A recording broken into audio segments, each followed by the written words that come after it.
Awal mula peradaban Harappa 7. 5.000 tahun yang lalu, ketika sebagian besar wilayah di dunia masih dipenuhi kelompok-kelompok kecil manusia yang hidup berpindah-pindah, sebuah peradaban besar mulai tumbuh di sepanjang aliran Sungai Indus. Di wilayah yang sekarang menjadi Pakistan dan sebagian India barat laut, masyarakat membangun kota-kota yang begitu teratur sehingga bahkan di zaman modern pun para arkeolog masih dibuat kagum oleh kecanggihannya. Peradaban itu kini dikenal sebagai peradaban Harappa atau peradaban Lembah Indus. Namanya diambil dari sebuah kota kuno yang pertama kali ditemukan pada abad ke-19. Namun, Harappa hanyalah satu dari ratusan kota yang pernah berdiri di wilayah tersebut. Kota-kota lain, seperti Mohenjo-daro, Dholavira, Lothal, Ganeriwala, dan Rahigarhi, menunjukkan bahwa ini bukanlah sebuah kerajaan kecil, melainkan sebuah jaringan peradaban yang membentang lebih dari 1 juta kilometer persegi. Wilayah kekuasaannya bahkan lebih luas dibandingkan Mesir kuno maupun Mesopotamia pada masa yang sama. Dari pegunungan Afghanistan hingga pesisir Laut Arab, dari gurun Thar hingga dataran subur Punjab, jejak-jejak kehidupan mereka tersebar hampir di seluruh kawasan Asia Selatan. Yang membuat para ilmuwan semakin terpesona bukan hanya luas wilayahnya, tetapi juga bagaimana masyarakat ini mampu membangun kota-kota dengan tingkat perencanaan yang sangat tinggi. Jalan-jalan dibuat lurus dan saling berpotongan membentuk pola kotak yang rapi. Rumah-rumah dibangun mengikuti garis yang sama, menciptakan lingkungan yang teratur dan nyaman. Bayangkan berjalan di sebuah kota 5.000 tahun yang lalu. Di kanan dan kiri terdapat rumah-rumah dari batu bata yang ukurannya hampir sama. Jalan utama cukup lebar untuk dilewati gerobak. Di bawah kaki, tersembunyi saluran pembuangan yang tertutup rapat, mengalirkan air limbah keluar dari kawasan permukiman.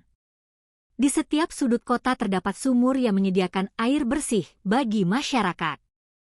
Pemandangan seperti itu mungkin terdengar biasa bagi manusia modern. Namun pada masa tersebut, sistem seperti ini hampir tidak ditemukan di tempat lain di dunia. Selama berabad-abad, kota-kota Harappa berkembang tanpa meninggalkan bukti peperangan besar ataupun benteng pertahanan yang masif.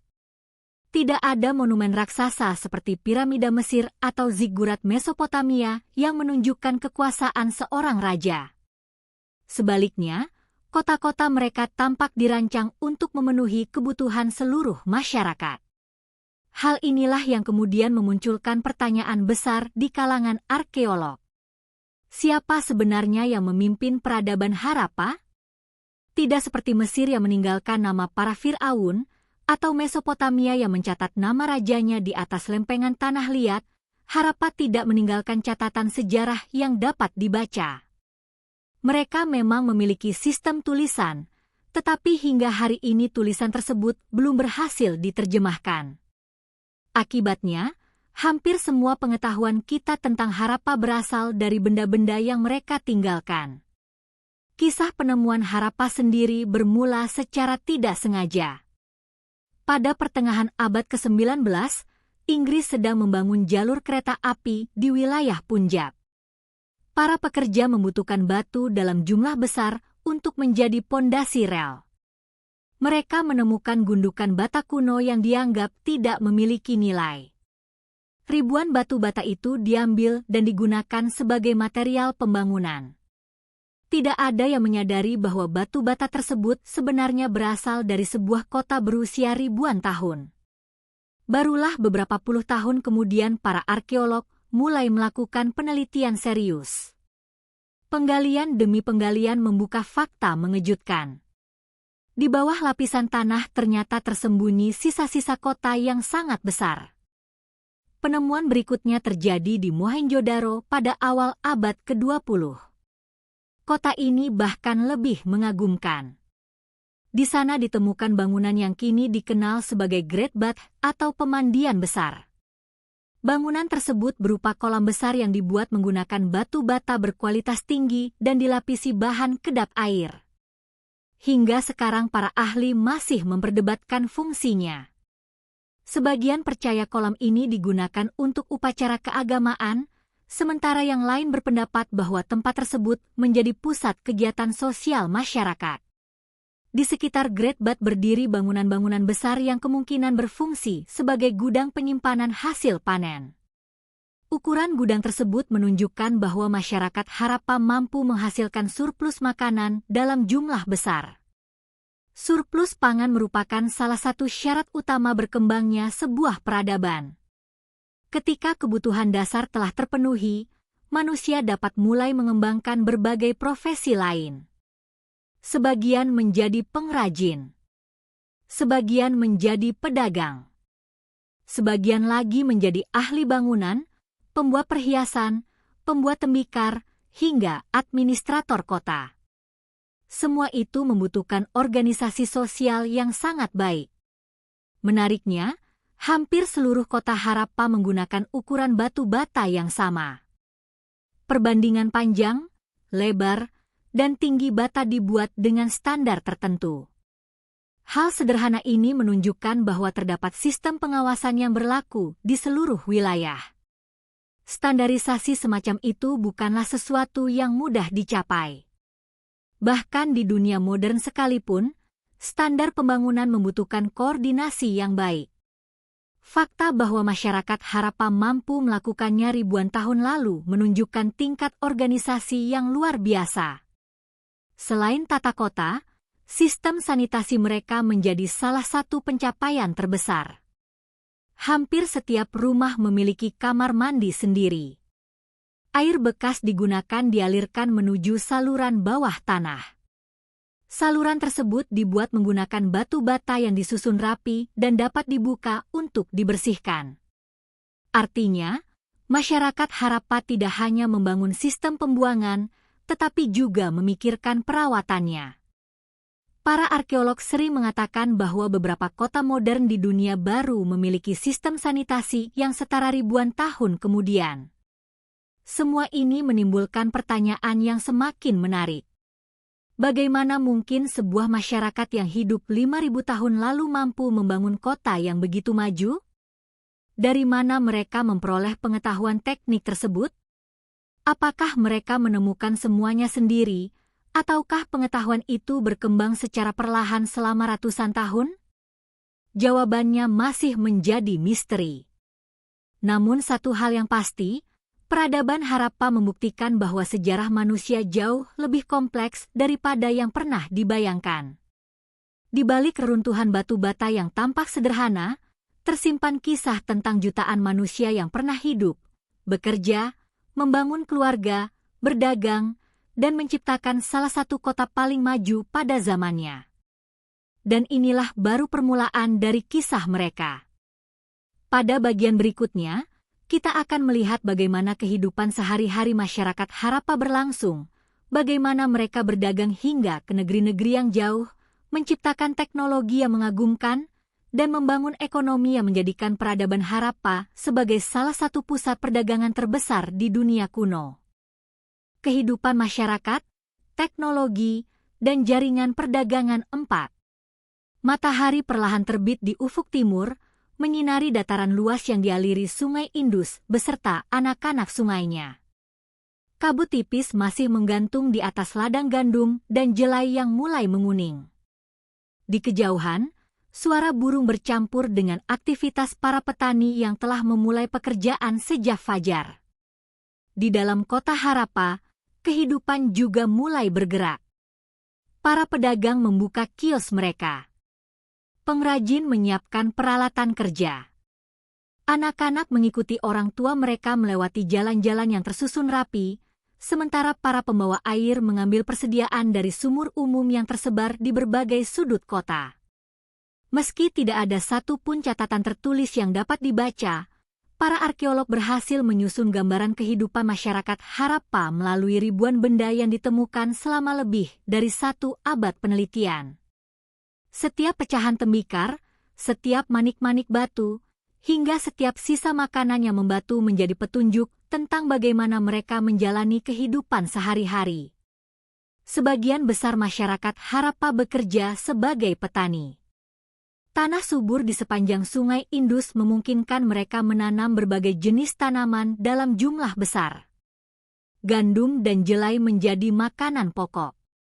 Selain itu mereka juga menanam kacang-kacangan, wijen, kurma, semangka, serta berbagai jenis sayuran.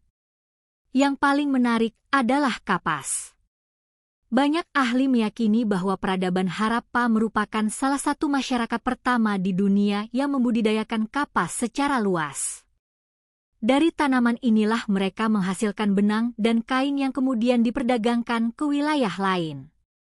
Di masa ketika banyak bangsa masih mengenakan pakaian dari kulit binatang atau serat alami sederhana, masyarakat Harappa telah mengenakan kain tenun yang cukup halus.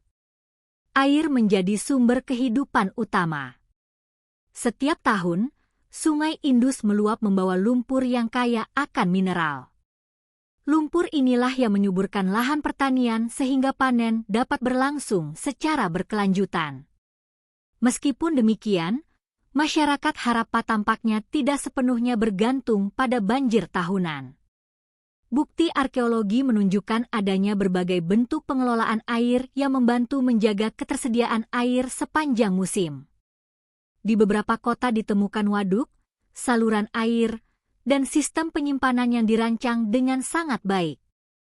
Kemampuan mereka mengatur air menjadi salah satu alasan mengapa kota-kota besar dapat menopang puluhan ribu penduduk.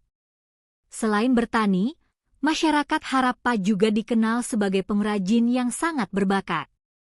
Di berbagai situs ditemukan ribuan perhiasan yang dibuat dari emas, perak, tembaga, gading, batu akik, lapis lazuli, hingga batu carnelian yang berwarna merah menyala. Yang mengejutkan para arkeolog adalah kualitas pembuatannya. Lubang-lubang kecil pada manik-manik dibuat dengan tingkat presisi yang bahkan sulit dicapai tanpa peralatan yang baik. Hal ini menunjukkan bahwa mereka telah menguasai teknik pengeboran batu yang sangat maju. Tidak hanya itu, mereka juga mampu melebur logam, membuat cetakan, mengukir batu, membentuk keramik, dan menghasilkan berbagai alat untuk kebutuhan sehari-hari. Kerajinan mereka tidak hanya digunakan di dalam negeri. Barang-barang Harappa ditemukan ribuan kilometer dari tempat asalnya. Di Mesopotamia, misalnya, para arkeolog menemukan manik-manik khas Harappa, stempel batu, dan berbagai benda yang berasal dari lembah Indus. Sebaliknya, di kota-kota Harappa ditemukan bahan baku yang berasal dari wilayah yang sangat jauh. Semua ini menunjukkan bahwa jaringan perdagangan mereka telah melintasi daratan maupun lautan.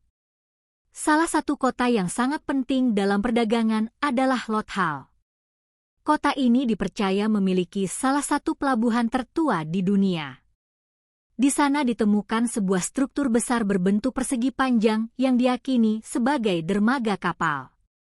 Jika dugaan ini benar, maka ribuan tahun yang lalu kapal-kapal kayu telah berlayar dari pesisir India menuju Teluk Persia membawa berbagai komoditas. Mereka mungkin mengangkut kapas, kayu, minyak wijen, batu mulia, keramik, hingga hasil kerajinan tangan. Sebagai gantinya, mereka memperoleh logam, batu berharga, dan berbagai barang dari negeri-negeri lain. Hubungan dagang tersebut membuktikan bahwa dunia kuno sebenarnya jauh lebih saling terhubung daripada yang sering dibayangkan. Namun perdagangan tidak mungkin berkembang tanpa adanya sistem yang dapat dipercaya. Disinilah masyarakat Harappa menunjukkan kecerdasan mereka. Para arkeolog menemukan ratusan batu timbangan dengan ukuran yang hampir identik. Batu-batu tersebut dibuat berdasarkan satuan tertentu yang berlaku di seluruh wilayah Harappa.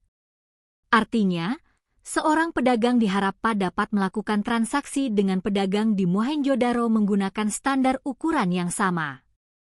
Sistem seperti ini menciptakan kepercayaan dalam perdagangan. Tidak banyak peradaban pada masa itu yang memiliki standarisasi sebaik ini. Selain timbangan, ditemukan pula ratusan stempel kecil yang diukir sangat indah. Sebagian besar menampilkan gambar banteng, gajah, badak, harimau, kerbau, hingga makhluk yang belum dapat dipastikan identitasnya. Di bagian atas gambar selalu terdapat rangkaian simbol pendek. Simbol-simbol inilah yang dipercaya sebagai tulisan Harappa. Sayangnya, hingga sekarang tulisan tersebut masih menjadi salah satu misteri terbesar dalam dunia arkeologi. Lebih dari 100 tahun para ilmuwan mencoba memecahkannya. Mereka membandingkannya dengan bahasa Sanskerta, Dravida, bahkan berbagai bahasa kuno lainnya. Namun belum ada satupun teori yang diterima secara luas. Penyebabnya cukup sederhana. Tulisan Harappa biasanya sangat pendek.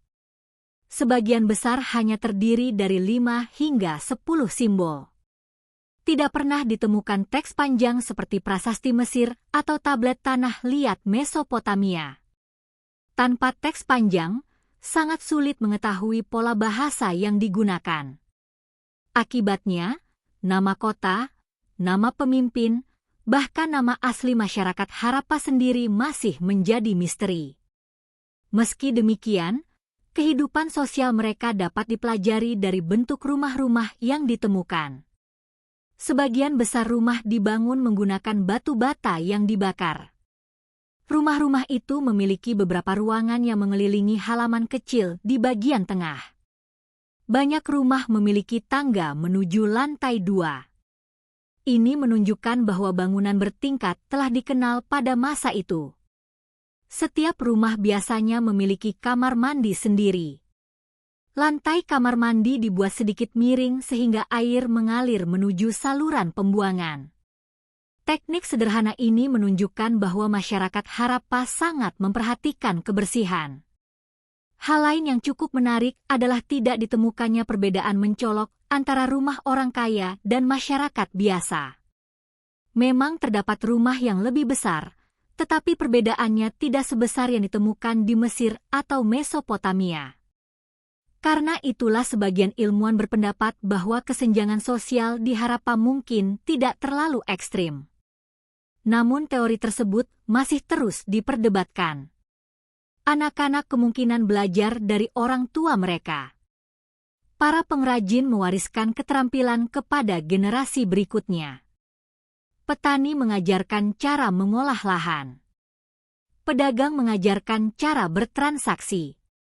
Seluruh pengetahuan itu diwariskan dari satu generasi ke generasi berikutnya selama ratusan tahun. Peradaban Harappa mencapai puncak kejayaannya sekitar tahun 2600 hingga 1900 sebelum Masehi. Pada masa inilah kota-kota besar berkembang pesat. Penduduk bertambah. Perdagangan meningkat. Teknologi semakin maju. Dan kehidupan tampak berjalan dengan stabil. Namun, seperti semua peradaban besar dalam sejarah manusia, masa kejayaan tidak berlangsung selamanya. Tanpa disadari oleh penduduknya, perubahan besar mulai terjadi. Sungai yang selama berabad-abad memberi kehidupan perlahan berubah. Iklim mulai bergeser. Perdagangan mulai melemah. Dan sedikit demi sedikit, salah satu peradaban terbesar di dunia kuno mulai menghadapi ujian yang akan mengubah sejarah mereka untuk selamanya. Misteri keruntuhan peradaban Harappa 6. Selama berabad-abad, peradaban Harappa berkembang sebagai salah satu masyarakat paling maju di dunia kuno. Kota-kotanya dipenuhi aktivitas perdagangan, pertanian berkembang pesat, para pengrajin menghasilkan karya berkualitas tinggi, dan sistem tata kota yang mereka bangun menjadi contoh luar biasa dalam sejarah manusia. Namun, sekitar tahun 1900 sebelum Masehi, sesuatu mulai berubah. Perubahan itu tidak terjadi dalam semalam. Tidak ada satu peristiwa besar yang langsung menghancurkan seluruh kota. Tidak ada catatan mengenai peperangan dahsyat yang membumi hanguskan Harappa. Tidak ditemukan pula bukti bahwa sebuah kerajaan besar datang untuk menaklukkan seluruh wilayah lembah Indus. Sebaliknya, kemunduran itu berlangsung perlahan, hampir tanpa disadari. Di beberapa kota, jumlah rumah baru mulai berkurang. Bangunan yang sebelumnya dirawat dengan baik mulai mengalami kerusakan. Saluran air yang selama berabad-abad dibersihkan secara rutin mulai dipenuhi endapan tanah. Sebagian gudang penyimpanan tidak lagi digunakan. Aktivitas perdagangan perlahan menurun. Penduduk mulai meninggalkan kota-kota besar dan berpindah ke permukiman yang lebih kecil. Bagi para arkeolog, perubahan seperti ini justru jauh lebih sulit dijelaskan dibandingkan sebuah kehancuran akibat perang. Selama lebih dari 100 tahun, para ilmuwan mencoba menyusun potongan-potongan teka-teki yang tersisa. Setiap lapisan tanah yang digali, setiap pecahan gerabah yang ditemukan, hingga setiap perubahan bentuk sungai dipelajari dengan sangat teliti. Salah satu teori pertama yang pernah populer adalah teori invasi bangsa Arya. Pada awal abad ke-20, beberapa peneliti berpendapat bahwa bangsa Arya datang dari Asia Tengah dan menyerbu kota-kota Harappa. Teori ini muncul karena ditemukannya beberapa kerangka manusia di Mohenjo-daro yang dianggap sebagai korban pembantaian. Namun seiring berkembangnya ilmu arkeologi, teori tersebut mulai ditinggalkan. Penelitian modern menunjukkan bahwa kerangka-kerangka itu berasal dari waktu yang berbeda-beda, bukan dari satu peristiwa perang besar. Tidak ditemukan benteng yang hancur akibat pengepungan. Tidak ditemukan lapisan abu tebal yang menunjukkan kota dibakar. Jumlah senjata yang ditemukan juga sangat sedikit jika dibandingkan dengan kota-kota yang benar-benar mengalami peperangan. Sebagian besar ilmuwan kini sepakat bahwa invasi bukanlah penyebab utama runtuhnya peradaban Harappa. Lalu apa yang sebenarnya terjadi? Perhatian para peneliti kemudian beralih kepada alam. Sungai Indus adalah sumber kehidupan bagi seluruh wilayah Harappa.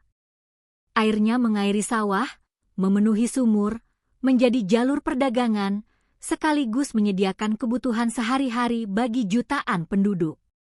Namun sungai bukanlah sesuatu yang selalu tetap. Selama ribuan tahun, aliran sungai dapat berubah karena gempa bumi, pergeseran kerak bumi, maupun perubahan iklim. Beberapa penelitian geologi menunjukkan bahwa salah satu sungai besar yang dahulu mengalir di wilayah Harappa kemungkinan mulai mengering secara bertahap. Sebagian ilmuwan mengaitkannya dengan sungai Ghaggar Hakra, yang oleh sebagian peneliti diyakini pernah menjadi sungai besar pada masa lalu. Jika benar sungai tersebut kehilangan alirannya, maka jutaan hektare lahan pertanian otomatis kehilangan sumber air. Tanah yang sebelumnya subur perlahan berubah menjadi kering. Hasil panen menurun. Cadangan makanan berkurang. Penduduk mulai mencari tempat tinggal baru yang memiliki sumber air lebih baik. Selain perubahan aliran sungai, iklim dunia juga sedang mengalami perubahan. Saluran pembuangan dibangun agar lingkungan tetap bersih. Sumur umum ditempatkan sehingga masyarakat mudah memperoleh air bersih. Konsep-konsep seperti ini masih menjadi dasar dalam perencanaan kota modern. Bahkan saat ini, para arsitek dan perencana kota masih mempelajari bagaimana masyarakat Harappa mampu menciptakan lingkungan yang sehat dengan teknologi yang sangat sederhana. Mereka tidak memiliki mesin modern, tidak memiliki komputer, tidak memiliki alat berat. Namun mereka mampu membangun kota yang mampu bertahan selama ribuan tahun. Hal itu menjadi bukti bahwa kecerdasan manusia tidak selalu bergantung pada teknologi canggih. Kemampuan berpikir, bekerja sama, dan merencanakan masa depan adalah kekuatan terbesar yang dimiliki manusia sejak dahulu kala. Warisan lainnya terlihat pada bidang perdagangan. Harappa menunjukkan bahwa hubungan antar bangsa telah berlangsung jauh lebih awal daripada yang sering kita bayangkan. Laut bukanlah penghalang. Pegunungan bukanlah batas. Mereka membangun jaringan perdagangan yang menghubungkan berbagai wilayah di Asia Selatan hingga Timur Tengah. Barang-barang berpindah dari satu kota ke kota lain.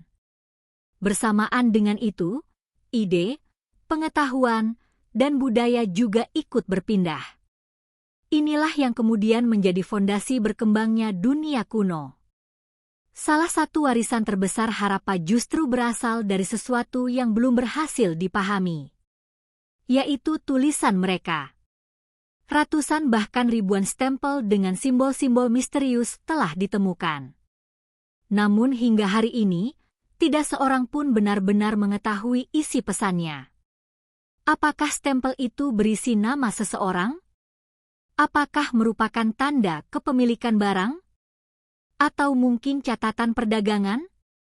Tidak ada yang tahu. Para ahli bahasa, arkeolog, ilmuwan komputer, bahkan kecerdasan buatan telah mencoba membantu memecahkan pola tulisan tersebut. Mereka membandingkan bentuk simbol, menghitung frekuensi kemunculannya, hingga mencoba menemukan hubungan dengan bahasa-bahasa kuno lainnya. Namun hasilnya masih belum memberikan jawaban yang pasti. Bayangkan apabila suatu hari nanti tulisan Harappa berhasil diterjemahkan. Mungkin kita akan mengetahui nama asli kota-kota mereka. Kita akan mengenal siapa pemimpin mereka. Kita akan memahami kepercayaan yang mereka anut. Data dari inti sedimen dan penelitian paleoklimatologi menunjukkan bahwa kawasan Asia Selatan mengalami musim hujan yang semakin lemah dibandingkan sebelumnya. Curah hujan yang menurun membuat banjir tahunan Sungai Indus tidak lagi membawa lumpur subur dalam jumlah yang sama. Akibatnya produktivitas pertanian ikut menurun. Bagi masyarakat yang sangat bergantung pada hasil panen, perubahan kecil sekalipun dapat membawa dampak yang sangat besar. Teori lain menyebutkan kemungkinan terjadinya gempa bumi besar. Wilayah Pakistan dan India Utara memang berada di kawasan yang aktif secara tektonik. Gempa kuat dapat mengubah arah sungai hanya dalam hitungan hari. Jika aliran utama berpindah, maka kota-kota yang sebelumnya berada di tepi sungai mendadak kehilangan sumber air. Tanpa air, kota sebesar apapun akan sulit bertahan. Namun kemungkinan terbesar bukan hanya satu penyebab. Sebagian besar ilmuwan saat ini percaya bahwa keruntuhan Harappa merupakan hasil dari berbagai faktor yang saling berkaitan. Perubahan iklim menyebabkan hasil panen menurun. Sungai berubah arah. Perdagangan internasional melemah. Jumlah penduduk berkurang. Pusat-pusat kota kehilangan perannya. Lalu masyarakat mulai bermigrasi secara bertahap ke wilayah lain. Yang menarik, keruntuhan Harappa bukan berarti seluruh penduduknya menghilang. Tidak ada bukti bahwa mereka punah. Sebaliknya, para ahli percaya bahwa mereka beradaptasi. Sebagian berpindah ke daerah timur, menuju lembah Sungai Gangga. Sebagian lainnya menetap di desa-desa kecil dan melanjutkan kehidupan sebagai petani. Budaya mereka kemungkinan besar tetap hidup, meskipun tidak lagi dalam bentuk kota-kota besar. Inilah yang membuat kisah Harappa berbeda dengan banyak peradaban kuno lainnya. Peradaban ini tidak berakhir dengan ledakan besar. Tidak pula dihancurkan oleh satu peperangan dahsyat. Ia perlahan berubah. Seperti sebuah pohon besar yang daunnya gugur sedikit demi sedikit hingga akhirnya hanya menyisakan batang tua. Meskipun kota-kotanya ditinggalkan, batu bata mereka tetap terkubur di bawah tanah selama ribuan tahun. Angin gurun menutupi jalan-jalan yang dahulu ramai. Debu menimbun rumah-rumah yang pernah dipenuhi tawa anak-anak. Gudang-gudang besar berubah menjadi gundukan tanah yang tak lagi dikenali. Selama hampir 4.000 tahun, dunia melupakan keberadaan salah satu peradaban terbesar yang pernah ada. Barulah pada abad ke-20, ketika para arkeolog mulai menggali kembali tanah-tanah kuno di lembah Indus, sejarah yang telah lama terkubur itu perlahan muncul ke permukaan. Setiap penggalian menghadirkan kejutan baru. Bahkan mungkin kita dapat membaca kisah kehidupan seorang pedagang, seorang petani, atau seorang pengrajin yang hidup 5.000 tahun yang lalu. Penemuan seperti itu akan menjadi salah satu pencapaian terbesar dalam dunia arkeologi. Namun meskipun misteri tersebut belum terpecahkan, Harappa telah memberikan pelajaran yang sangat berharga. Peradaban sebesar apapun tidak akan mampu bertahan jika gagal beradaptasi terhadap perubahan. Perubahan iklim, perubahan lingkungan, perubahan ekonomi. Semuanya dapat memengaruhi kehidupan manusia. Pelajaran itu terasa semakin relevan pada masa sekarang. Di berbagai belahan dunia, manusia kembali menghadapi tantangan yang berkaitan dengan perubahan iklim, pengelolaan air, pertumbuhan kota, dan pelestarian lingkungan. Melihat kembali kisah Harappa mengingatkan kita bahwa hubungan manusia dengan alam tidak pernah dapat dipisahkan. Sebuah sumur yang masih utuh. Sebuah rumah dengan saluran air yang sempurna. Sebuah stempel kecil dengan tulisan yang belum dapat dibaca. Sebuah manik-manik yang dibuat dengan presisi luar biasa. Semua benda itu seakan menjadi pesan dari masa lalu. Pesan dari sebuah peradaban yang pernah mencapai puncak kejayaan, namun akhirnya harus tunduk pada perubahan alam dan perjalanan waktu. Hingga hari ini, misteri Harappa masih belum sepenuhnya terpecahkan. Tulisan mereka masih belum dapat dibaca. Nama asli kerajaan mereka belum diketahui. Sistem pemerintahan mereka masih diperdebatkan.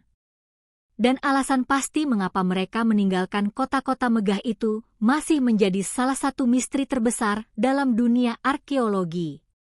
Namun justru karena misteri itulah peradaban Harappa terus menarik perhatian para ilmuwan.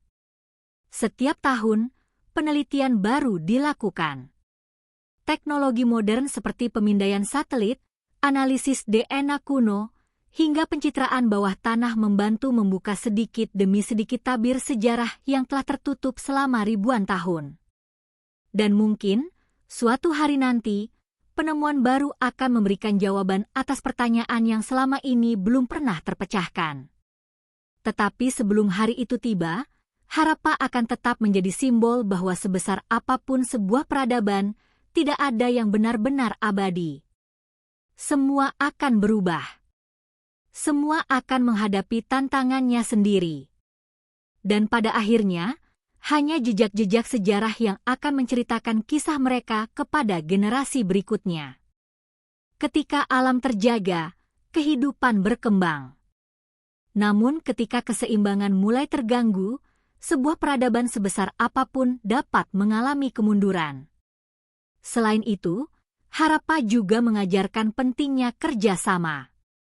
Membangun kota sebesar itu tentu tidak mungkin dilakukan oleh satu orang. Dibutuhkan ribuan pekerja. Para pembuat batu bata, pengrajin, pedagang, petani, arsitek, pengelola air. Semua memiliki peran yang sama pentingnya. Mereka membangun peradaban bukan hanya dengan tenaga, tetapi juga dengan kepercayaan dan organisasi yang baik. Warisan inilah yang mungkin paling berharga. Bukan sekadar bangunan. Bukan sekadar artefak. Melainkan bukti bahwa manusia selalu mampu menciptakan sesuatu yang luar biasa ketika bekerja bersama. Hingga saat ini, penelitian mengenai Harappa masih terus berlangsung.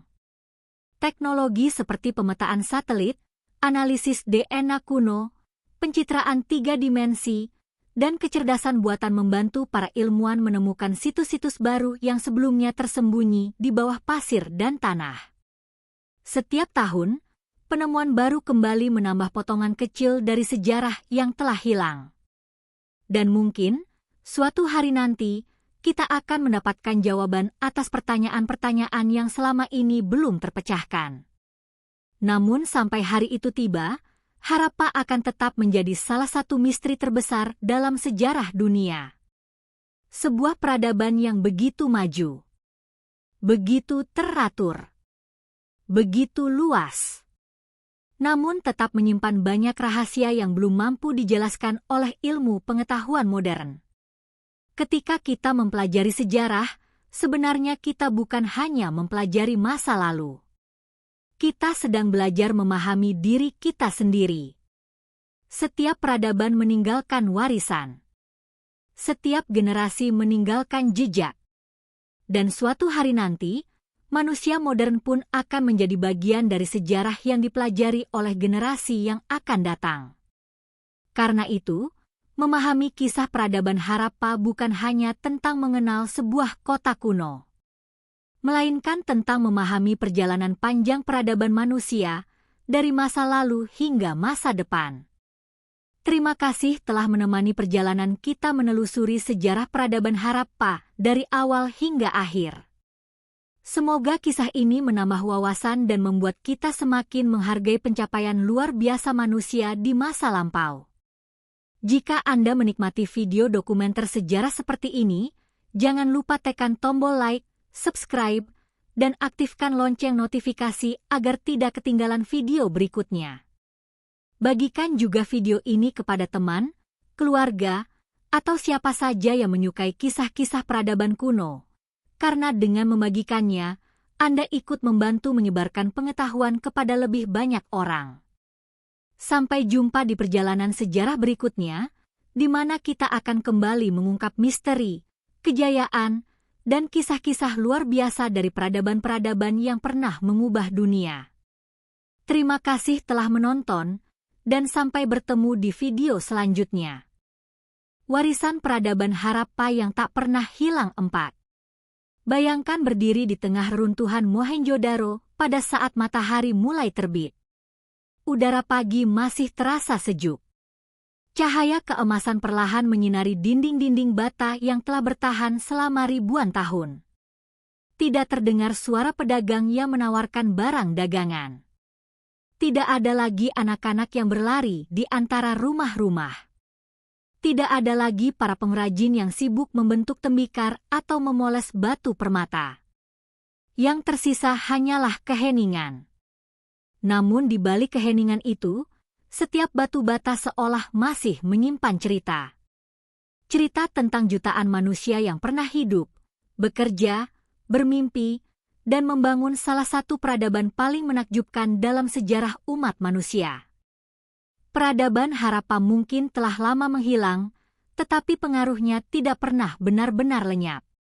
Selama ribuan tahun, manusia terus belajar dari peninggalan yang mereka tinggalkan. Sistem tata kota mereka menjadi salah satu contoh paling awal mengenai bagaimana sebuah kota seharusnya dirancang. Jalan-jalan dibuat teratur. Rumah-rumah disusun dengan perencanaan yang matang.